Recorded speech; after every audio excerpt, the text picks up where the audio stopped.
Welcome to Flat Earth Debate Live. I'm your host, Nathan Oakley, and if you are new to this channel, or you've not done so already, then be sure to subscribe, hit the bell notification icon, and join button if you'd like to become a Nathan Oakley 1980 channel member and keep up to date with the Flat Earth Debate. If you would like to support the channel, there is a super chat that runs alongside each of these shows while they are live, and there's also a PayPal, Patreon, crypto, and thanks button in the info box below the video. Most importantly, if you'd like to join the discussion, simply mute the page you are currently watching, then click the link in the info box below this video to join the panel and express your views on the nature of Earth. If you do join, please don't swear. If you do, you'll be ejected, and if you are, please don't try to rejoin the stream using sock accounts. You'll be warmly welcome back on the next stream. Please also share the show on social media. Sharing the show obviously increases the live audience, but this in turn increases the chances of a more diverse panel, so please share the show on Facebook and Twitter. Now, I do currently have a GoFundMe running, so I'm hopefully going to encourage people who are watching live to click on the link that's going to be shared, hopefully by one of my moderators in the next few seconds. And if indeed you didn't necessarily want to contribute to it financially, there is a share button within the link to the GoFundMe campaign. So smash that share button if you didn't want to necessarily contribute financially. Also, if you did want to contribute financially, make sure you don't necessarily give them a tip, although it's obviously up to you. But there is a tip amount that you can add, should you choose to. They do take a chunk anyway, so in my opinion, it's not necessarily worth it. Just slide that down to 0. So yeah, please support my GoFundMe campaign so I can maintain the studio environment. This is absolutely fundamental and required to keep this show going. So thank you very much indeed to the people who have supported so far. There's been a couple of people who have already contributed to it, so a big shout out, if I can actually find them somewhere in the campaign, to Flat Earth Sage and Rebecca Flowers. So thank you very much indeed for supporting my GoFundMe campaign. As I say, there will be a link going by in the live stream chat as we speak. We are joined by Brian's Logic, 10th Man Rising, Neil, the Adam Meakin, Refracted Curvature, Eli, and a whole bunch of people in Discord. So welcome, one and all. Yeah. Let's have a good one today. Good morning. Hello. Good morning. Woo. Yeah. Morning. I just want to do a shout out. To Wolfie and all my little globe simps. I don't know. I think you might have a weird understanding of that relationship, Brian. You think they're your simps, then fair enough. More power to you. Okay, so today we're going to be covering one of maybe 2 videos. I might actually ask the chat which one they'd prefer to hear. We might play a couple of seconds of each, but before we do, I'm going to do a couple of housekeeping questions. So, any evidence of axial rotation of the Earth-based variety? No, but you know what? It's nice that people think about you. It is. No, didn't the NASA documents say that all their testing was done over a flat, non-rotating Earth? Yes. Yeah, So they don't even think there's axial rotation. Indeed. That's a short distance. That's only a short distance. It's just a short distance by energy problem. Just a short distance. Right. Any evidence of the distance to the sun? So we're talking of long distances and non-high energy problems. Any evidence of the distance to the heliocentric sun? No. That's a long distance problem. Doesn't It's well. 93 million miles in the model. Oh, you'll need an R value for that, though. Hold on. Is it a short distance problem to acquire the R value for that? Not within the model. You can't measure a distance to anything within the model. You'd have to do that in physical reality to acquire the R value, to impose on Venus and apply the scaling values from Kepler to give you a 93 million mile sun. So you're going to need the overcome for your short distance, high energy problems when it comes to the acquisition of a physical measurement tangent point horizon for R. No, that's your obsession with short distance problems. Not my problem. No. You said 93 million miles, and within the equation there's R. 93 million miles within the model, Nathan. You're straw manning me. 93 million miles within the model. To assert the model, you've got to build the model upon some basis of reality, and the reality in that model that's based on a physical geometric sphere edge horizon acquirable as the horizon we see as Al-Biruni measured R. Now that might be a, quote, short distance, high energy problem, but it's fundamental to this long distance 93 million mile sun, isn't it?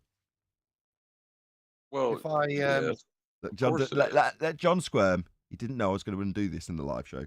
Go ahead, John. Of course it is. Let's You know, we had to use a flat plane to measure the angles.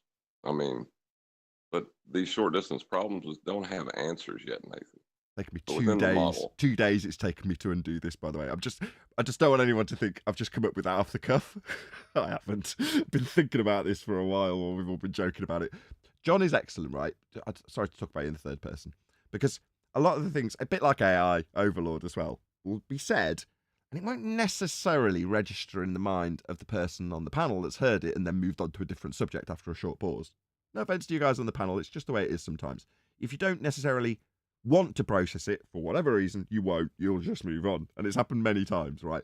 Now with this, I've done the same thing because I'm thinking about it. You can hear it. You can hear the cogs turning, right? So how do you get around this rebuttal? There's got to be an answer, right? There it is. He's just said it. I'll get him to say it again. I'm not pouring salt in the wound, John. I just want to make it absolutely clear to the audience that there is an end to that rebuttal when you say, oh, well, yeah, I'm going to have to use a flat plane for that. Can you repeat it just so I'm not, smirking for unnecessary reasons? Well, one of the problems of short distances is that you have to use a flat plane and treat the Earth as if it's flat to measure these things. Boom. Okay, so I'm going to take a vote from the audience. Thank you, John. That was Arwin. Where is Arwin, by the way? Hang on. Go ahead. Nathan. Yeah. Based on the back and forth you just had with John, Cody in Cody's lab actually takes out a tape measure to measure it. So I think he should be the video. I was going to say that's trying to lend bias because I've already suggested that we're going to ask the audience which one of these they want. Right, we're going to listen to, as it's just been promoted by 10th Man. This was his suggestion and Brian's for that matter. Or was it Brian's originally? It doesn't matter.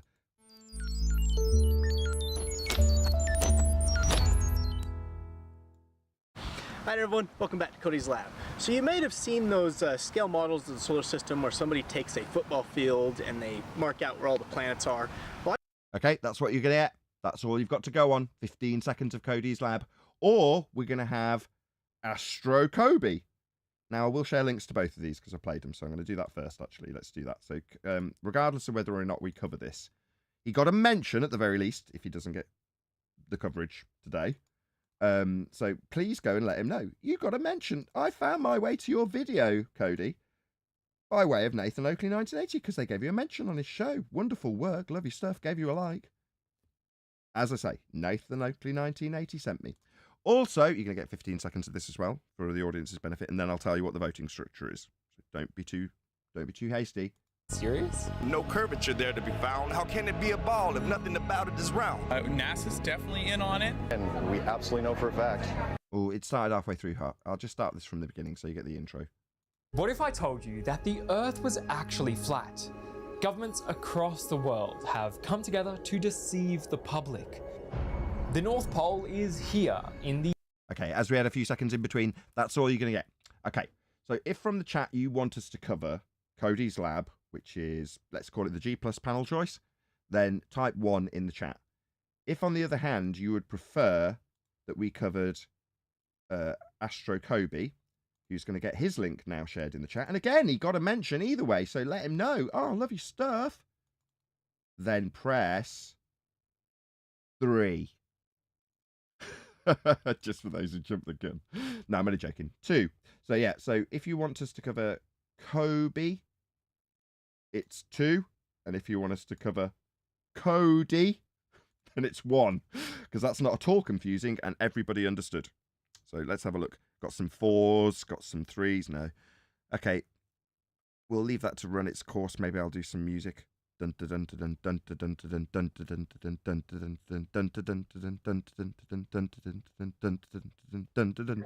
some hi-fi music? I'll do countdown. Can we explain to Neil the concept of voting? Yeah, one vote per person. I know you're probably a Democrat. I'm doing a Democrat approach. Yeah, that's what I thought. Yeah. What happened to Nathan's music? Now stop the machines working, Neil. Now take the chat offline. Okay, the dead can vote too. You can all vote. Why did you ruin Nathan's music? I don't want to drag this out too much. God damn. Okay, someone Hello, from the guys. panel. I've lost track now. I'm going to say it's even Steven so far. Looks like one's I'll have go it. with one. You've Yeah, got to take I'm a gonna- load of twos out for One. Neil. One looks like it. I'll take Hello, out guys. these twos. I'm going to say the ones. One have or it. two, Owen. Yeah, the ones have it. What? Just. That sounds just more like come a in. 1 than a 2. The ones win. Play the first one. Yeah. The ones win. Yeah, but What's you were going the on? panel were the mostly enthused by that. So, you know, as a commiseration prize, we will say that Cody is just ace, and ultimately he's definitely going to have some top quality material. So it's worth a share of his video as well. So you know, check him out and let him know you got a mention. But we are going to Wait a cover second. by audience Do popularity. him tomorrow. Oh, we You could can do do it Cody tomorrow, obviously. I was And voting for the wrong one. look, we're going to be covering this one, and correct me if I'm wrong, Godzilla has just given out a load of free memberships, so feel free to join as a member if you want one. There it is. Thank you very much indeed to Godzilla 37. I don't quite know how the mechanism works for gaining them, but you can gain them if you know how to. I think they already arrived. Do you have? I can let you know on that. When in the chat, when that comes up, you're too late this time. If you underneath, there's the box that says allow gifts. So if that's up on your chat this time, click it, allow it, so that the next time it comes up, you can click on Godzilla's thing and hopefully you win free membership.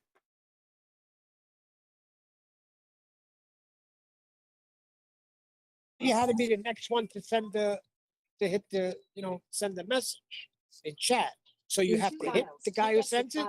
No, you have to authorize it for your account that you're going to allow yourself to accept gifts. Allow gifts on this channel. Yeah, so you have to. I'm gonna have to rely on Michael tomorrow. Okie dokie. So shout out to Turret 3006 who says, "Hey Nathan, you heard scientists have discovered fifth layer of Earth. It's a solid metallic ball. What a total joke. Laughing my ass off. No, I haven't. Anybody else heard that? No, we haven't. No, it's news to me. News to We me were too. on about it the other day on QEs, I think. Or it might have been in one of the after shows. Because they seem to be adding a solid layer to their molten iron core, which I think kind of was there before. So we weren't sure exactly what the claim was, what the new nuance was. Going the other way. Not really a subtle nuance. No. There we go. Okay, let's get on with this. Let's do a bit of Cody's lab. So let's see what he's got to say about flat earthers and flat earthing and whatever it is he's covering. What the hell was this video? I should really do a proper share again. So this is it. This is now the video that, you know, realistically you need to go and actually say hi. We did respond to your video, or thank you very much for your material. Nathan Oakley 1980 sent me. There's the link to this channel. And the video is called How Far Are the Nearest Stars? Oh, that's good, because this is the one we discussed in the pre-show, isn't it? Okay, cool. I'm not going to do the same as I did in the pre-show, which is debunk it in a sentence or two. We will actually listen to what he's got to say. Well, I want to try doing something similar today, but include the nearest stars to the sun. So like Alpha Centauri and Proxima Centauri, those stars like that. So I've got a bag here with some stars and planets, a tape measure. Let's go set it up. So okay, this is interesting. I don't know where he's going to be going with this, but I'm going to be curious because I want to see how big he's going to claim these Alpha Centauri stars are to be able to see them. He's going to do this to scale, I assume. Because on previous ones, when they do the solar system on the salt flats, the planets they're representing are to scale. So as with, who was it? Who is it that Tycho says Brahe. it? Thank you. That Brahe claims, yeah, they'd have to be stupidly big. So is he going to make them stupidly big? I guess we'll find out. No. we've come here to the Grantsville High School football field, and we're going to start. Oh, was that somebody wanted to add something? Hey, Chocolate, by the way. I think it's the micro. Right, it's Rob. Oh, okay. Did you want to add something, Rob? Morning, guys. Hey, Chocolate. Oh, I think he's going to go like in the microcosmic part of it. Okay. Start the scale model here. For the sun, I'm going to be using a P. The reason I'm going to be using a P is because the sun, from our perspective here on the Earth, appears to be about the same size as a pea held at arm's length. So, I can almost exactly block out the sun's light using a P held at arm's length. I didn't know that. Did anyone else know that? He just described perspective. Nope, didn't know that. Well, yeah, it's describing its angular size in terms of how he perceives it and what comparatively is the same angular relationship to his eye at that distance, and in this case a P. I just didn't know a P matched up at about arm's length. Or more accurately, a 7mm wide P held at 70 centimeters away. As it And he even clarified the actual scale for us. So far, so good. I'm quite impressed. turns out the He P said he's held at arm's making length. a Go on, 1 to 200 billionth scale model is what it says in the info there. So cool. Is also the right size to completely cover the disk of the moon. Likewise, the moon is the right size to cover the disk of the sun. This is how we get total solar eclipses. Oh, whoa, whoa, whoa, whoa. So we're already into a begging the question fallacy of an occultation by way of the sun occulting the moon or vice versa when it comes to eclipses. Okay, well, it's the moon occulting the sun in this case. He does actually say it's on screen still. Solar eclipse. Okay. No. But he's talking about discs. No.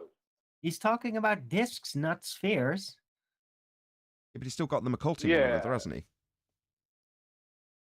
Well, for a start, he's talking about perspective first off. That was his first point. That's not part of globe mathematics. There is no perspective in the heliocentric model. Everything is orthographic. Right. And that's the only way he's going to be able to do what he's doing here is because everything is laid out orthographic. Number two is I looked and I tried to find any evidence that what is blocking the sun during a solar eclipse is the moon. Now, I'm not stating that it definitely isn't the moon, but I certainly could not find any evidence that it was, as what I found that was blocking the sun during a solar eclipse did not look like the moon, no matter what I did. Careful. You can speculate all you like later, but I'm not making a claim, and I believe you aren't either. You're about to speculate, hopefully, about what the moon is and how it's behaving. Right? At this point, I'm happy to say I don't know, but I'm not making a claim about it. He is. He's making a claim, and at this stage of his claim, he's begging the question of orbital motion and occultation, based on Kepler. Right? This is Kepler's orbital motions that he's describing when he has the moon occulting the sun. Right, no. That assumes orbits. So we're already into begging the question. Yes, but my point being is that his claim, when I tried to verify that the claim that was the claim, regardless of the reason of how it's supposed to happen, the claim that the moon is what causes a solar eclipse when the new moon supposedly goes in front of the sun, right? The new moon, something nobody has ever seen. The only claim they have to a new moon is the solar eclipse. And when I looked and I did my best with filters and different applications on the computer, I could not get anything that looked like the moon. What I got and what I have photographs or pictures of, images of, does not look like the moon. And that's my point. Now, I'm not claiming it isn't the moon, but all I can say is I could find no evidence that it was. And it's down to them to provide it as the positive claimant, though, isn't it? It's their claim. They need to prove it is an occultation in an orbital motion. Well, none of those things are provable. Yeah. Right. Somebody from Discord wanted to add something? That'd be pretty easy to provide proof of that if they could just show the moon before, during, or after the eclipse, but apparently that doesn't happen. Or prove an orbital motion, as opposed to assume it. That's it. Okay, let's move on. Yeah, or the moon being an object. How about that? Yeah, the Or physical sun assumption having a bias comes... position. Yeah, exactly, Owen. The physical assumption bias is baked into the orbital motion assumption. So yeah, prove your physical assumption bias. The moon is much smaller than the sun, but is... No, according to the heliocentric, Kepler-based, R-based, assumption-based superimposition of an Earth radius onto Venus to give you scaling values, the moon is smaller than the sun. Now, these bold declarative statements aren't going to fly here. Why? Because you say so? No, we can tell you the origin of why you assume that. It is also quite a lot closer, although much larger and farther away than the P. No, based on your religious faith in the orbital motions given to you by Jesuit priests so that they could figure out when Easter was. That doesn't mean that's the case. That's just an orbit assumption that's been given to you from the church, from the Roman Catholic Church. They're the ones who devised it. Their intentions were to figure out when certain celebrations would be held, in this case Easter. That's why you've got this assumption. It doesn't mean that one of them is occulting the other, or that they're in orbital motion, or that they have the size and scale given to you by Kepler. You don't have any of that. So, set this on my little card here. So here's our 7mm wide sun. Now keep in mind that in real life, the sun is 800,000 miles or 1,300,000 kilometers wide. Because I'll just play a little bit more just to see if he does now justify that statement. So on this scale, the Earth would be two... So he's just gonna, what, baseless assertion fallacy? No.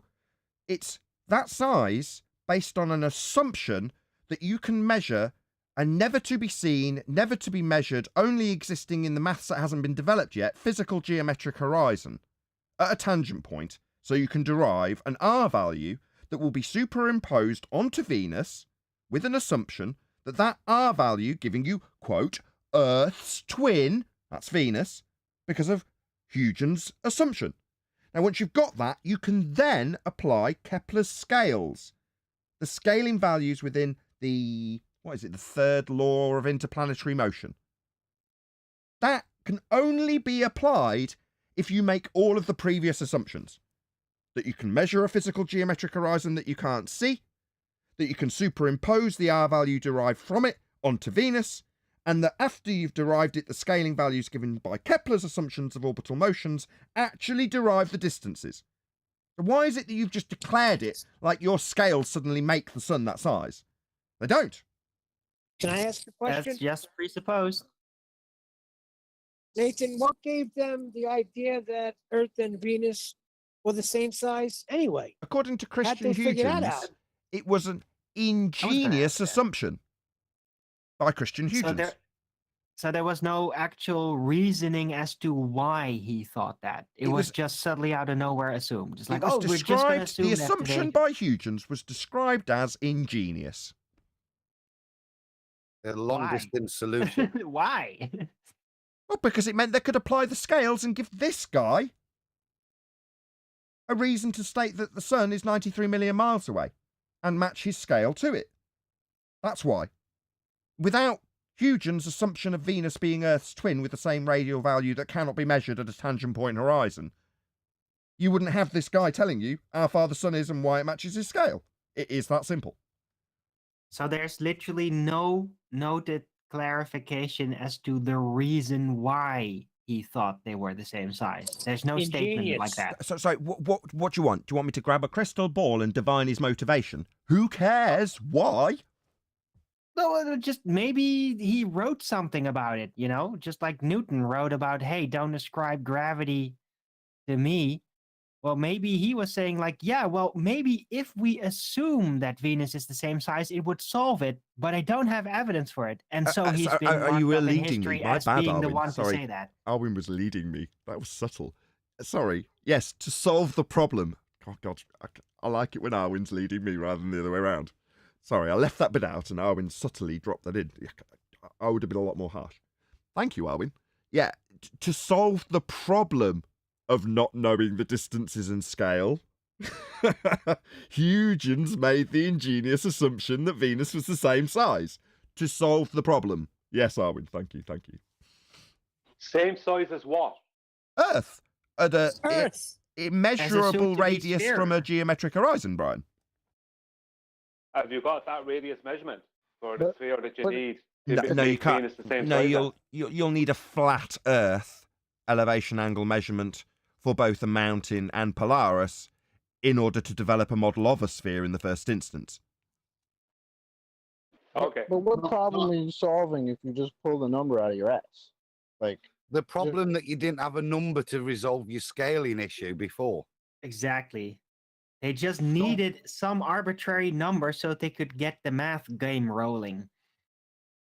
Don't forget Hipparchus, who set the first lie, which is all the stars are an infinite distance away. So that's the assumption that they're working with.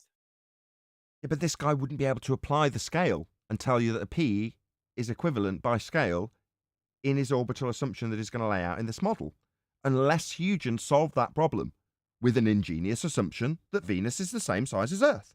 Then you can apply Kepler's third law of interplanetary motion and give you the scaling values. Yeah, I've checked the maths on his P.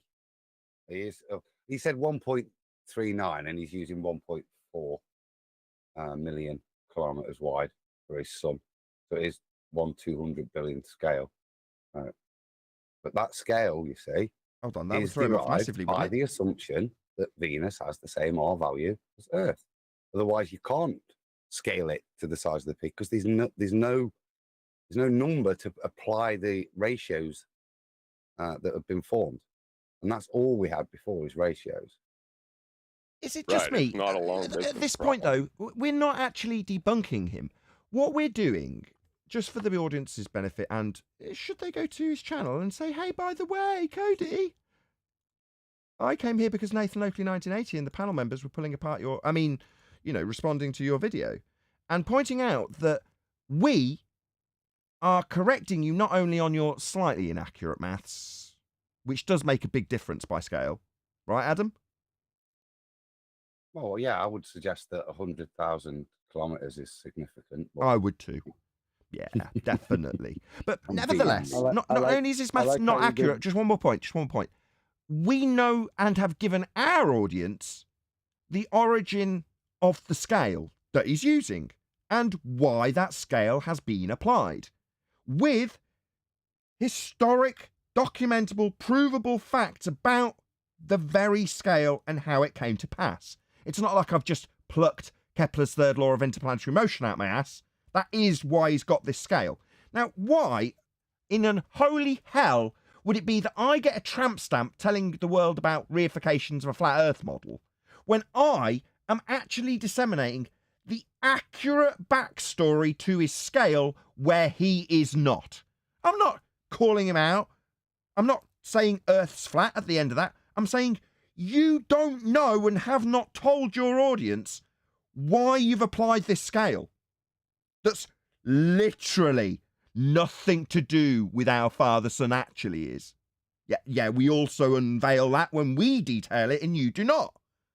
So why is it we get tramp stamped and put to the bottom of the lists when we know more about this nonsense than they do? That's why. Because I point out how it's nonsense when I deliver the information of the backstory that comes with this scale. He does not. What is it, poor research, Cody? Is it that YouTube likes to promote this as preferred content when clearly he hasn't researched it? Otherwise he would tell you where the scale came from rather than just giving you the baseless assertion fallacy that that's what it is, as he has done. This is classed as the preferred content, though, in this world that we live in. The guy actually disseminating the information about the backstory, which, oh, by the way, that'll undo the story, he'll be put to the bottom of the list. It's just censorship. 2.3 Nathan, Go on. the tramp stamp, and just apply it to what we've just been describing from hundreds and hundreds of years ago. Yeah. So flat Earth is an archaic and scientifically disproven concept of the Earth's shape. I'd just say to you that the concept of scaling is a archaic concept in of itself, which has just been built upon but never ever proven. It's projection again when they attack us in this way. When, as you see, the fundamentals that they build everything on, that they scale everything from, is archaic and unproven in of itself. He does bring up Kepler, so we'll see how he does tie him in soon here. Yeah, he said that in the pre-show. 8 or 70 centimeters from the sun. So you might notice that the Earth and the Moon here are actually too small to be noticeable on this scale. So use a magnifying lens to zoom in, and you can see there are indeed dots there. I mean, it wouldn't matter if they weren't. We would appreciate that you can't get it down to the scale in that regard. But I appreciate this loose hinting at it. That's fair enough, wouldn't you say, Adam? Yeah. Yeah, no one's going to nitpick over that. We don't major on the minors here. It's the Earth and the Moon, and the distance between them, 240,000 miles, is based on about 1/4 of the diameter of the Sun. That Based distance, on- which only takes light 1.3 seconds to travel, is Whoa. Brian, you there? Am I bugging? Did he just say Yeah. the distance between the Earth and the Sun, or was it the Earth and the Moon?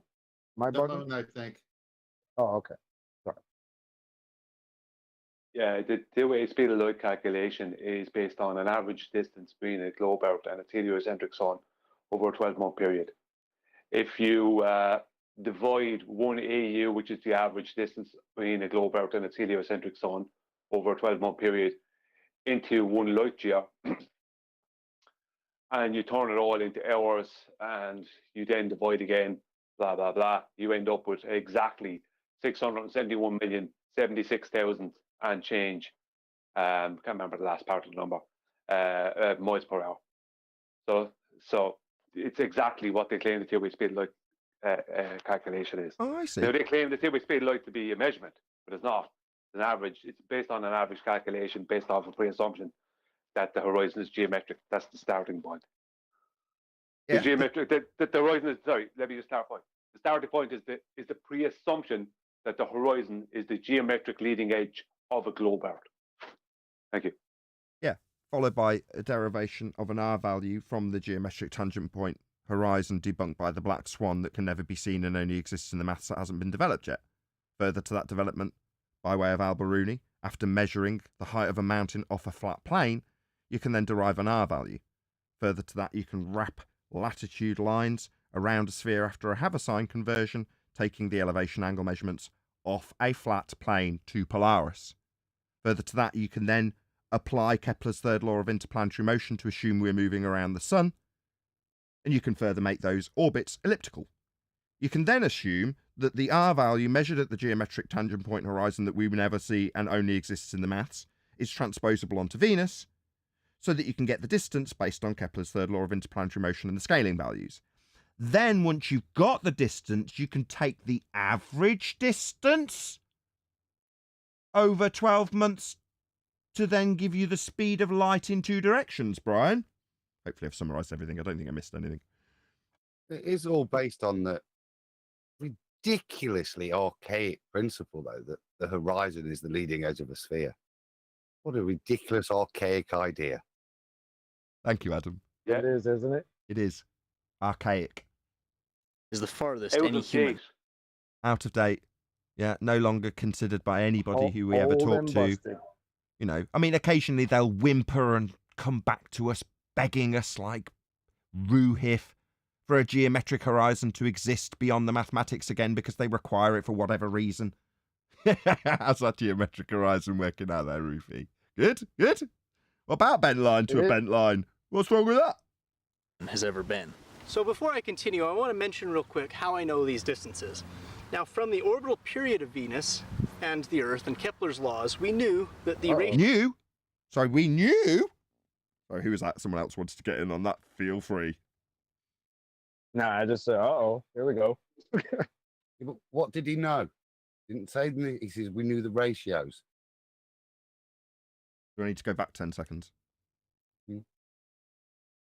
human has ever yeah, been. So before I continue, I want to mention real quick how I know these distances. Now, from the orbital period of Venus and the Earth and Kepler's laws, we knew that the ratio was about 3/4 of the way. But we didn't know an actual number until we could observe a Venus transit. And then from viewing the Venus transit from 2 different positions on the...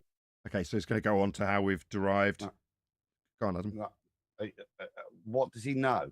He knows that in his pre-assumption of orbits, yeah, that's what he's placed this ratio into. He's assumed that we're orbiting the sun, we're a ball, that's a ball of the same size, and when we take these measurements, they relate to orbits around the sun, not what he's observing, which is movement of the celestial objects.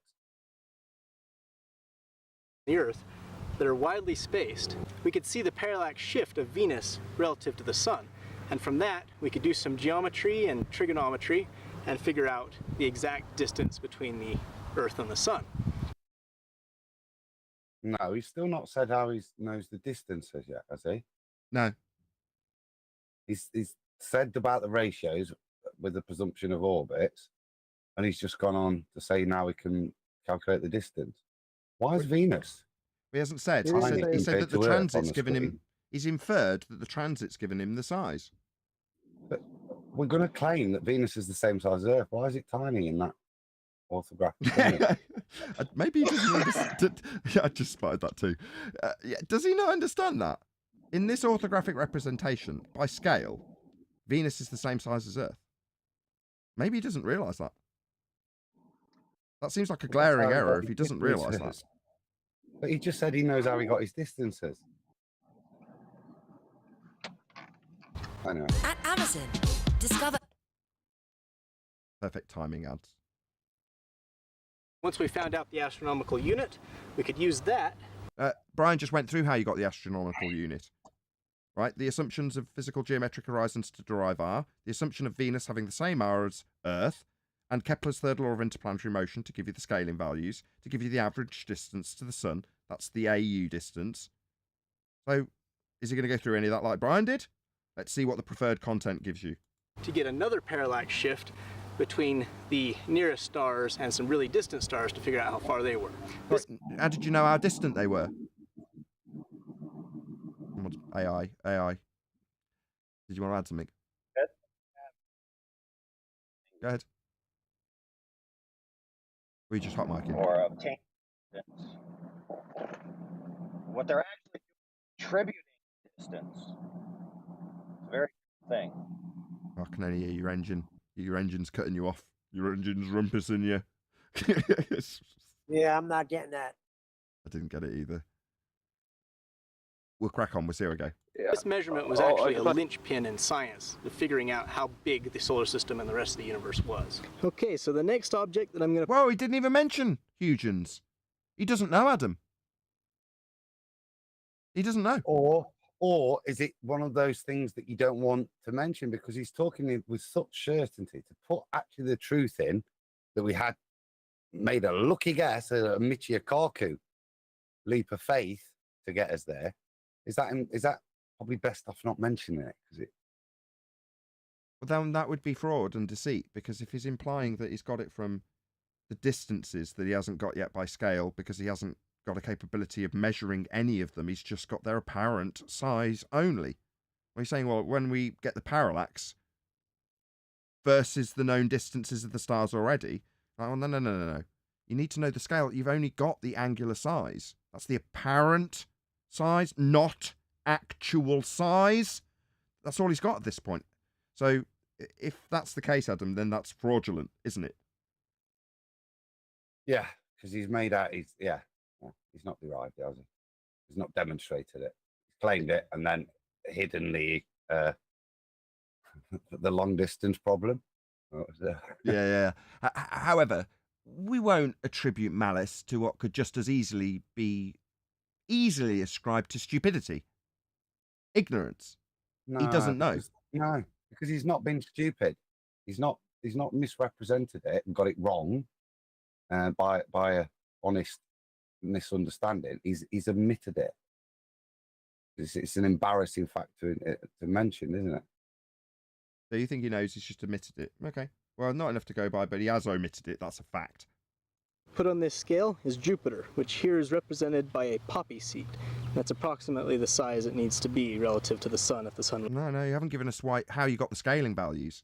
At this point, you're just going to move forward, and I'm going to criticise it every single time. Hopefully, every single time, Adam will back me up. We don't know why the scale value applies. Because based on what you've given us so far, you've only said the distances versus the parallax. You didn't have any sizes, though. You didn't have any distances either. So where are you getting the scaling value from? We don't know, do we, Adam? No. Well, we weren't being an arse when we said when you couldn't draw the dot for the Earth and the Moon.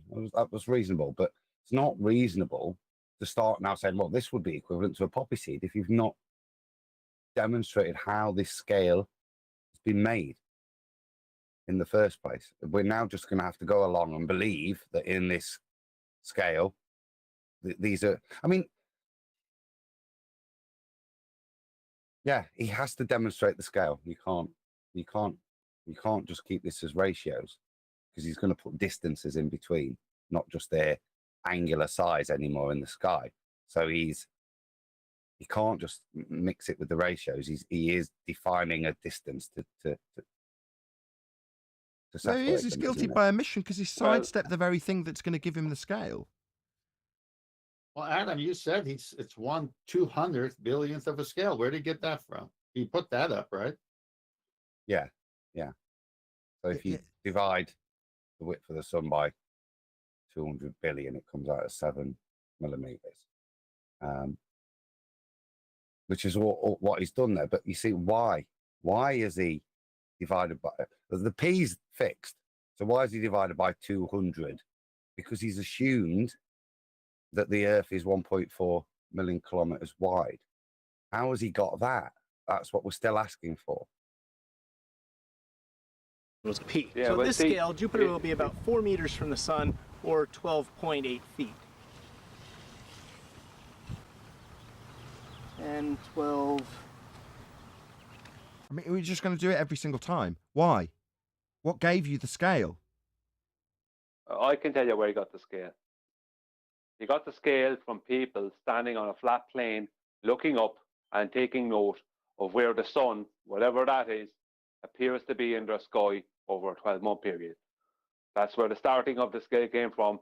After that, people like Copernicus came along, put us on a globe. People maybe before him put us on a globe, and then said that globe was going around the sun as opposed to the sun moving around above us somehow. And then Johannes Kepler came along, and he set all the mathematics for it, giving us an offset giving us, if we were on a globe Earth, an offset elliptical orbit of the sun. We were 3 million miles closer in early January and 3 million miles further from the sun, their sun, in early July. And that's where it all comes from. It all begins and ends right there. With Kepler, not even Copernicus. And why? As Owen asked it earlier, right? Or let's change it from why to who. Whose behest did these people you've listed do this? You might not know the answer. Roman Catholic Church. Boom. Jesuits, correct. So why were they charged with doing it? Do you know, Brian? Why was Kepler charged with doing that? He's got a purpose. His masters have charged him with doing it for a reason. Figuring it out, solving these problems, modelling it. Why is he doing it? About Easter. To figure out when Easter is. That's correct. So that they can predict where these lights will be in the sky, because they are fundamental to when Easter will be. And they kept getting it wrong. So they charged these Jesuit priests to go out and solve these problems. And a solution to predict when Easter will be is to make elliptical orbits. So we're in a globe because of Easter? Yeah. Because the Christians early on adopted a solar calendar, you see. And that had benefits. So you can have fixed things throughout the year within the solar calendar. So I try to remember, it's kind of linked to Passover, which is a Jewish thing, which runs on a lunar calendar. That's what I'm just going to say. They're on the lunar, though, right? Yeah. And that's why Easter moves each year still, because its calculation is based on a lunar. Like Pancake Tuesday is like 2 weeks before the next full moon. I can't remember exactly, but the calculation's done lunar wise. So it was done to predict that, so they could then fit it into the solar calendar with prediction, as opposed to if you think about it now, like they don't call Ramadan out. You've got a good idea, but it's not until the actual full moon is fully sighted that it's announced. So you kind of wait there. Again, it's based on that lunar calendar. Whereas Christianity was very much rigid and in a solar calendar. First. Domino's Pizza, can I take your order? That's a double pepperoni with cheese. AI, can you pop yourself on mute? And I'll have a garlic bread. Burger King, home of the waffle, what should be? AI Overlord, can you pop yourself on mute? Did he more? You kill him, we kill him. Unless you got something to say. Clearly not. 12.8 right there. So that's where our Jupiter is. So the next object I'm going to put on this scale is Pluto, everybody's favorite minor planet. Now, of course, on this scale, it's also a dot that's too small. Just so we don't have to go through every single one that he pops down on the scale and say, because why? Where's the scale come from? I'm just going to fast forward till we see him putting down the last planet. Can I just add something to what Adam said there earlier? Because the phone sounds were going on. I didn't want to come in then. Yeah, go ahead. Before the orbit, the offset elliptical orbits that they had to come up with for Easter, right? That was going into, let's say, Christianity and whatever else. Before that, they had out rotation. What is out rotation based off of? Based off of astrology, not astronomy now, astrology. Because they have a sidereal rotation, something I actually learned years ago and then forgot. I had to be reminded of it by a baller. But they have a sidereal rotation to their globe Earth. Sidereal matches the stars. And the whole point of the sidereal rotation is that the globe Earth rotates 366 times, right, within the model over a 12-month solar year, whereas the solar days are only 365 within that year. It's because they need to match back up the sun and the stars for astrological reasons. So that's where the rotation, that's why they have to have the rotation work at a sidereal rate, because they need to be able to match what's going to happen in 12 months' time with the sun. Because the stars have to match up back up with the sun every year for astrological reasons, which comes back to the Vatican, who are all astrologers and all astronomers who are all observing the stars. They're all like the Jesuits are all stargazers, but they have to have that part worked out perfect before they could go further. That's why you have. That's why we have the rotation rate that we have claimed to the globe Earth. This also means that Proxima Centauri is too dim to be visible in our night sky, at least to the naked eye. Of course, in order to get to the nearest visible star, we've got a little while longer to go. Unskippable ads. Okay, so what I've just done is, just for the audience's benefit while Brian was talking, is I've just skipped past all of the planets to get to the actual point of the video, which is the nearest visible star. So that's what we're going to hopefully get to when this series of unskippable ads goes by. Here's an opportunity for me to say, do as you would hope to be done to you, and share this guy's link and do another little plug for him and say who he is and what we're doing with this video. And obviously, hopefully you'll go to him and let him know Nathan Oakley 1980 sent you. And it's because we responded to a video. Just let him know. Give him a like I'm doing right now.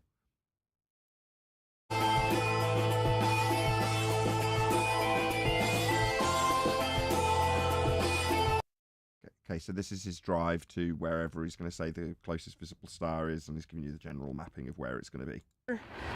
Alpha Centauri, the nearest sun-like star to our own.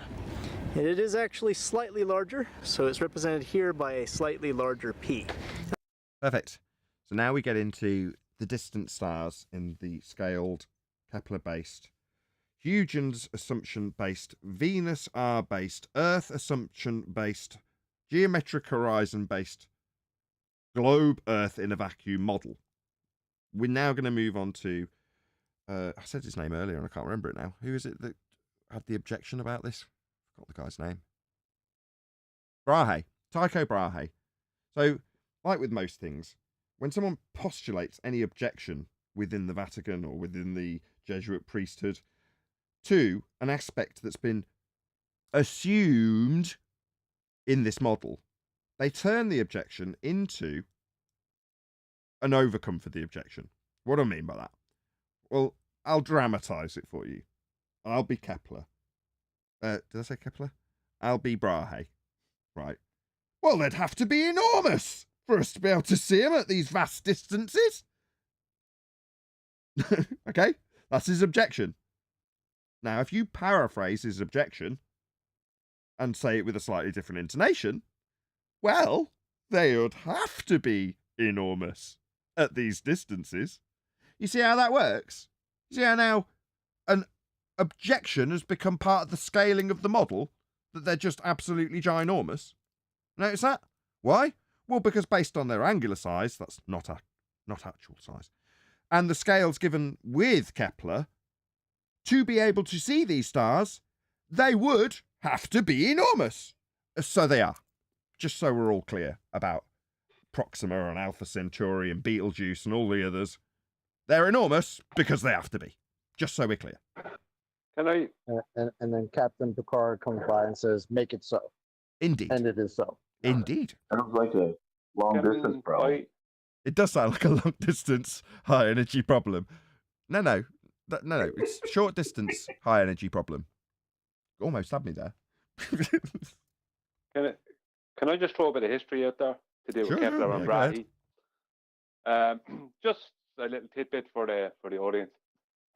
Supposedly, right now, Kepler is said to have come from a poor background, right? A very struggling poor background. Kepler's mother was tried for witchcraft, and Kepler's father was a mercenary, right? Whereas Brahe came from the higher echelon of society, and supposedly, now I've seen two different names. I've seen Kepler's name and another man's name, so I can't say for definite on this. But supposedly, Brahe challenged Kepler to a duel with swords because he felt he was a better mathematician than Kepler. He had some issues with Kepler to do with maths and different things. Maybe it came back to the geocentric, heliocentric, I'm not sure.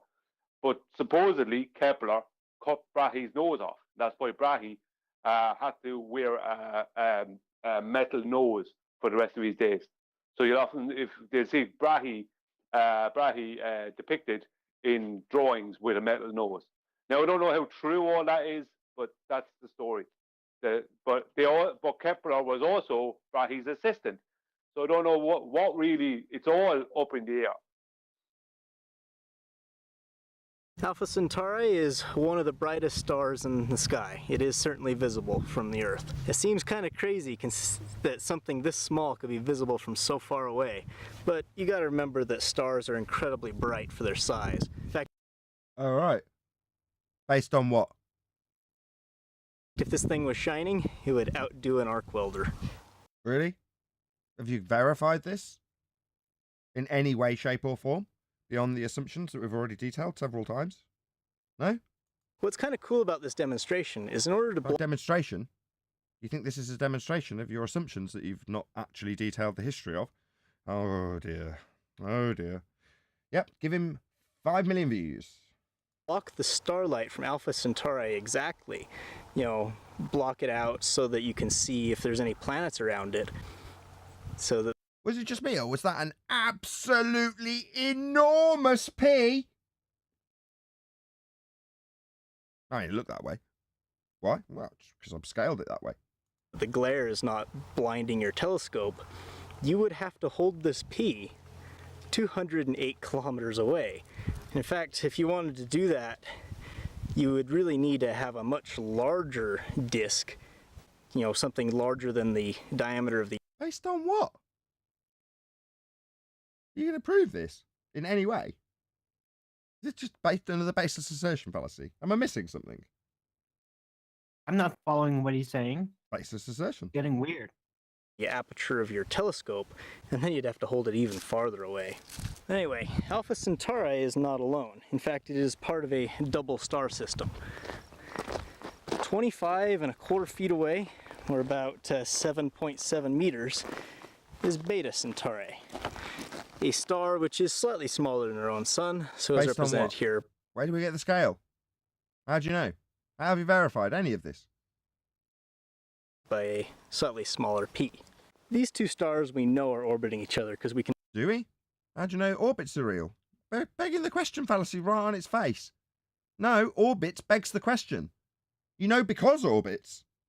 Do we need to detail again where orbits came from? Do we? Do we really? You don't know based on orbits. No, you can beg the question based on what you were indoctrinated with. You can actually watch them rotating around a central point. Oh, can you now? Is that what you've inferred from your lights in the sky? Therefore, we fall around bodies of mass in an orbital motion? That's what you've surmised from that, is it? No, definitely not. Proxima Centauri it's kind of far away for us to be certain that it is gravitationally bound to the system. So we're not entirely sure if it is a 3-star system, but that is fairly close in stellar terms. So it's likely that... Gravitationally bound? What's he talking about? Gravity doesn't bound anything since 1915.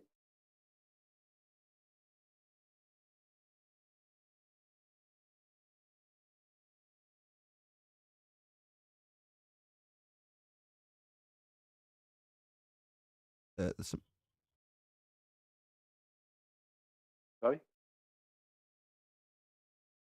Somebody's at my door. Can somebody talk for just 2 minutes? Yeah, go on, you go, John. I was going to say I can give heliocentric rebuttals to everything that was said, but I won't, because if I did, I would have to discuss the high energy short distance problems.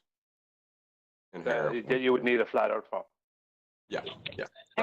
Hey, Brian, where did you hear that about the duel they had? Is that somewhere where you could find it?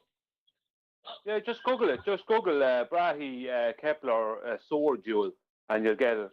You get it. Now, I saw a different name, not just Kepler. I saw a different name as the person who cut Brahe's nose off. So I don't know, but most sources say it was Kepler. I don't know how correct it is. I wonder if we could go back to those days and have some duels with some of these ballers. That would be fun.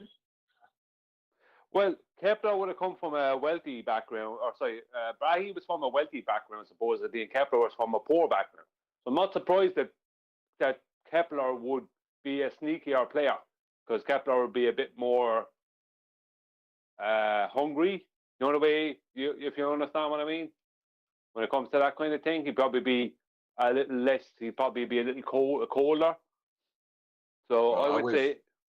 Well, I was just going to say, I wish Tycho could have snipped out that plot, but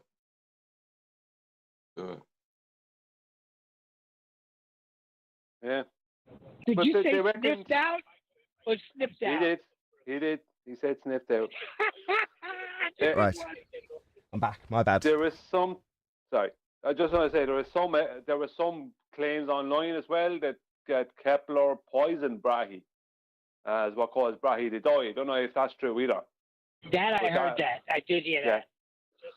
But Kepler was also Brahe's assistant at one time, so I don't know. The whole thing, look, it's heliocentric story, so we really don't know how correct it all is. Right, even though I'm slightly out of breath. It's true because we made it out of ourselves. Also, hi Neil. Thank you very much for the super chat, Godzilla. I'm going to catch my breath and then I'll do an outro.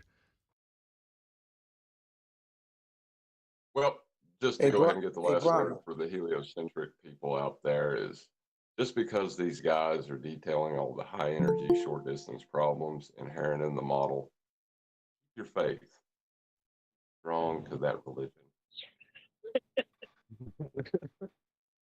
Hey, Brian, Eli, 10th man, by chance did y'all see my 3 a.m. epiphany dissertation about what we talked about before? I left it in the main chat. I tagged all you guys with it. I don't know if y'all saw it. It just came upon me. You know, you get up 3 a.m, go take a whisk, and it's like, and I don't know if I was dreaming about something or whatever that made me think of it, but it was just about what Eli said about the puddle and about 10th man talking about the shoreline and how imperative it is to be specific on that matter regarding how water, the nature of water, the order of water. But I mean, just wondered if you guys read it. That's all, because I was agreeing with both you guys. Because I wasn't in Discord, so someone shares it in Why Skype. don't you just elaborate? D-Rose, because I'm a bit confused now. Okay. I've got D-Rose, Okay, I'm 3 in the sorry. morning, going for a wee, Yeah, puddle of that's what I water, got. and a shoreline. Yeah. That's all I heard. Preferably the bit that's on topic for flat Earth debate. Whiz? Ideally, the bit that's about the topic we cover. Thank you. Well, basically, and I checked my accounts to see if things were, and I said, let me look and see what's on the disc. No, I had a notification on the Discord. Actually, that's what happened. So I opened it up and I saw some interesting things, and then somebody asked me for something, so I sent something to them. Then I just started writing to you guys, and it was about we were talking about with the shoreline. We were talking about the Antarctica ice wall. That is not a claim by us because we haven't stepped foot on the shoreline. We haven't seen it, but we do know that there is a shoreline. But as far as the size, yada yada, Captain Cook's journey, yada yada yada, and then that's why either Brian or 10th Man said to me, make sure you mention shoreline and not just container. When it comes to the level of water and proving that water needs a container. And then that's when Eli said something about because you can have a puddle of water on the surface of the ground and it's leveled. And I thought about that. It's got to be. Are you claiming a shoreline, D-Rose? Huh? So you're claiming a shoreline? No. I'm not claiming the shoreline. This is what Brian or 10th Man had said. Say it's a shoreline. That's I said. Yeah. One of you guys said that 2 days ago. You got to say shoreline. Arose by any other name, shoreline, ice wall. You're still making a claim that there is physical containment there. Exactly. Well, I said it to D-Rose. Because I would claim a shoreline because we have liquid water. And I can make that claim that there is a shoreline because we have liquid water, because there is no evidence that liquid water can exist in a large body without a physical shoreline to contain it. What if you're the shoreline? It's the continuance of the firmament. How have you made that distinction between a shoreline and a firmament? But that can still be the shoreline. The shoreline is firmament. Okay, well, before we get into this wrangled angle, so we're going to go into this back and forth. And I'm going to say, if you are watching this on either Nathan Oakley 1980, actually there was a super chat I've missed. Yes, I think Retro Bill. So thank you very much indeed to Retro Bill. Also, I may as well do one more plug to my GoFundMe. So big shout out to all of you who've already supported the GoFundMe campaign. If you did want to support it, hopefully one of the moderators will stick a link in the live stream chat. And if you didn't necessarily want to support it, just share it. So click on the link and share it on Facebook or Twitter. That'd be really, really appreciated. But with that, I am going to say another massive, huge, enormous thank you to both Discord and G+ panels for making today's live show possible. If you are watching this on either Nathan Oakley 1980 or Nathan Oakley Premiering streams, then stay tuned, as there will be an after show to follow. But unfortunately, though, if you are watching live, this is where we bid you farewell. I've been Nathan Oakley, and I will see you all in the next video.